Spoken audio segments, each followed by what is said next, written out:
Ji dear student, I hope कि आप सब ठीक होंगे। तो आज जिस एक्सरसाइज का सवाल कर रहे हैं वो है 2.4। ठीक है, 2.4 और उसका क्वेश्चन नंबर 1 है और उसका पार्ट 1 है।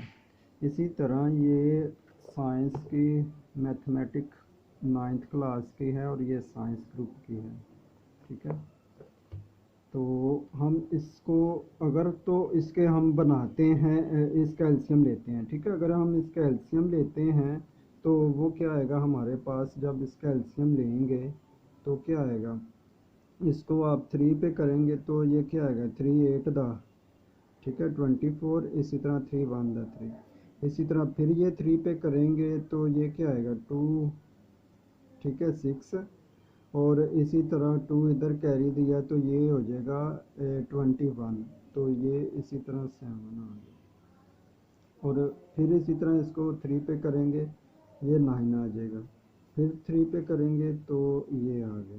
ठीक है, इसी तरह अब आप अगर 2 को करते हैं तो 2 के भी इसी तरह 2 की पावर 5 आएगा। इसी तरह ये, अब इसको आप लिखेंगे, कितने 3 हैं, 1 2 3 4 5, यानी कि 5 है तो 3 की पावर 5। और इसी तरह ये ऊपर जो इसकी होल ब्रैकेट पावर है वो वैसे की वैसी। ठीक है, और इसी तरह जब इसको आप लिखेंगे 2 की पावर क्या है 5 और ये -1/5। और इसका भी आप सेम इसी तरह ही एलसीएम ले लें, ये साइड पे ले लें इधर।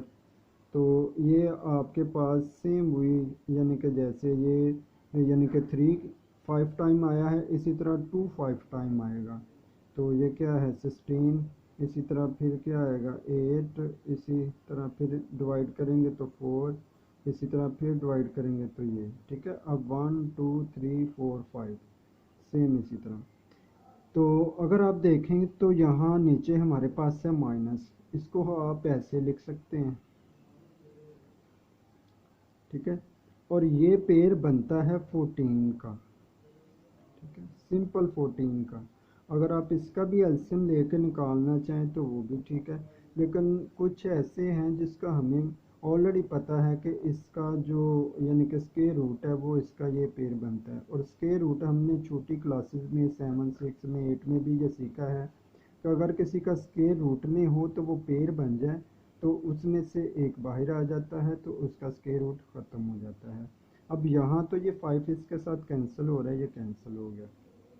ठीक है, तो उसके बाद अब यहाँ पर अब देखें तो ये इससे मल्टीप्लाई हो रहा है तो ये 3 की पावर क्या आ जाएगी -10/3। ठीक है, तो यहाँ पर क्या आ गया -1। इसी तरह अगर आप यहाँ देखें तो यहाँ इसका स्क्वायर रूट ख़त्म हो गया। ठीक है, यानी कि पेयर था तो एक 14 बाहर आ गया तो ये स्क्वायर रूट ख़त्म हो गया। इसी तरह अब ये क्या है, ये 2 नीचे आ रहा है और ये 2 ऊपर मल्टीप्लाई हो रहा है। इसी तरह इन दोनों को आप नीचे ले आएँ क्योंकि इनकी पावर के साथ माइनस है। तो अगर आपने जो मेरी पहले वाली वीडियो थी अगर उसमें देखा हो तो जो मैंने लॉ करवाए थे कि अगर फ़र्ज़ करें किसी के साथ माइनस पावर है तो उसको आप इस तरह फ्रैक्शन में लिख लेंगे तो वो उसकी पावर अगर माइनस है तो वो प्लस हो जाएगी। ठीक है, तो इसी तरह ये भी। और ये क्योंकि डबल डिवीजन में है तो ये लिहाजा ऊपर मल्टीप्लाई हो रहा है जाके ये 14। इसी तरह ये 2 भी नीचे आ गया और ये 3 की पावर 10/3 भी इसी तरह, और ये 2 भी। अब ये इसके साथ कैंसिल हो गया तो 7। तो इसको आप इस तरह लिख सकते हैं। अब ये ऊपर 7 और बाकी नीचे आपके पास ये बचा, इसको आप इस तरह लिख लें। सॉरी, ये 1 है। ठीक है, और इसके नीचे ये 3 है, यहाँ पर 3 है। ठीक है, 3 की पावर क्या है 3 और ये 1/3 है। तो अगर आप देखें तो इसको आप सॉल्व करें 1/3 को, अगर आप इसका एलसीएम लेते हैं तो क्या आएगा 9 9 + 1।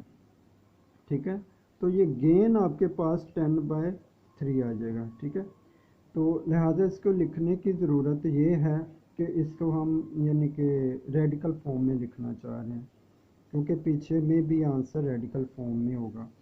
तो अब इसको आप ऐसे भी लिख सकते हैं। ठीक है, यानी कि इसकी पावर लहदा कर लें।